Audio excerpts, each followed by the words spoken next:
ಶಾಲಿಗೆ ಹೋತಿ ಶಾಲಿಗೆ ಆಕಾಶ್. ನನ್ನ ಹೆಸರು ಸಲ್ಮಾನ್ ಖಾನ್. ಎಷ್ಟನೇ ಇದ್ದಿ? ಕಲಬುರ್ಗಿ. ಇಲ್ವಾ ಮುಂದೆ ಬಾ. ಎಷ್ಟನೇ ಇದ್ದಿ ಅಂದಿ? 3ನೇ ಇದ್ದಿ. ನಿಂಗೆ ಗಿಫ್ಟ್ ಕೊಡಲಿ? A for apple. ಬರೋಂಗಿಲ್ಲ? ಓದು, ಟ್ರೈ ಮಾಡು. ಟ್ರೈ ಮಾಡು ಒಂದ್ಸಲ. ನೀ ಎಷ್ಟನೇ ಇದ್ದೀವಿ?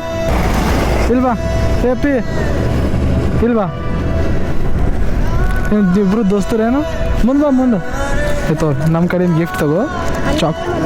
ಅಂತಮಿದ್ದೀರಿ ಅದು ರಸ ಆನೆ ಬಿ ಬರಲ್ಲ. ಆರೆ ಬರ್ತೇನಿಲ್ಲ. 7ನೇ ಇದ್ದಿರಲು 7ನೇ ಇದ್ದೀಯ? ಹಾಂ ಶಾಲೆ ಹೋಗಿಲ್ಲ. ಆಯಿತು ಜೇಮ್ಸ್ ಅವ. ಖುಷಿದ್ದಿರಲ್ಲ? ಹೋಗಲ್ಲಿ. ಥ್ಯಾಂಕ್ ಯು, ಬಾಯ್. ಹೋಗ್ಬರ್ಲಿ ತಮ್ಮ, ಹೋಗ್ಬರ್ಲಿ.